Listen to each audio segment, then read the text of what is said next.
Joe Biden landing in Ireland tonight, searching for the one part of the world he hasn't screwed up yet. And while the president goes on a mostly useless vacation to his motherland, our greatest allies are beginning to distance themselves from the United States. France's Emmanuel Macron spent a few days in China and came home a CCP lapdog, if you hadn't noticed, telling reporters Europe must resist pressure to follow America in both conflicts involving Taiwan and France's dependence on the U.S. dollar. Macron sipping tea with Xi Jinping while Paris continues to burn.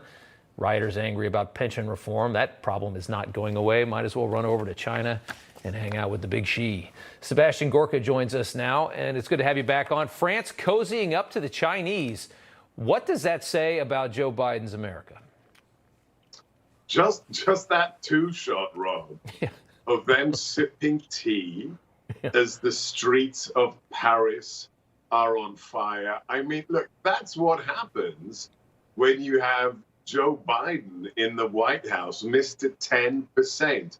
The idea, the press reported today, I was on air with my radio show, Rob, and I heard this, that Biden called nobody. He didn't have any business calls with heads of state on the 9-hour plane ride to Ireland. Can we just stop for a second? I mean, we had 9 frigates, dozens of Chinese military aircraft flying into Taiwan airspace just a few days ago. We've got Ukraine, a war zone.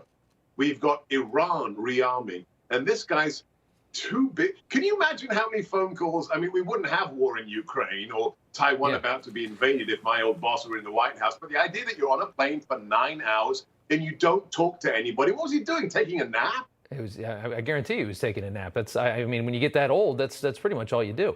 I do want to talk, I mean, just the idea, though, that, I mean, and we can actually show some video here of just as a side note, the audacity of Biden arriving, bringing Hunter Biden along with all the heat that they have on him. I mean, it really shows the confidence, I think, of a dictator.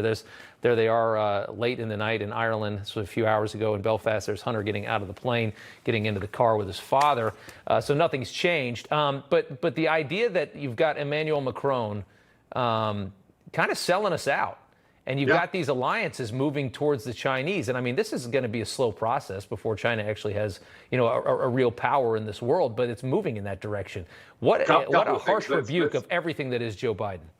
Let's just remind the Newsmax viewers, when Hunter flew with Vice President Biden on Air Force 2 to China, the week after he came home, he inked a deal for $1.3 billion with the National Bank of Communist China, a deal that J.P. Morgan, Goldman Sachs could never have got. And so my question is, what deal is Hunter going to get from some Irish billionaire next week? And when it comes to Macron, Macron's talking about decoupling from America, building a European army that's separate from NATO and the United States. I've got one question for you. As my friend Chris Plant says, Macron and fromage. That didn't work out too well for you in 1940, did it, Macron? It's not going to work out now, but this is the price of feckless, vacuous leadership in the Oval Office. Very well said. Dr. Gorka, good to see you, sir. Thank you so much. Thanks, buddy.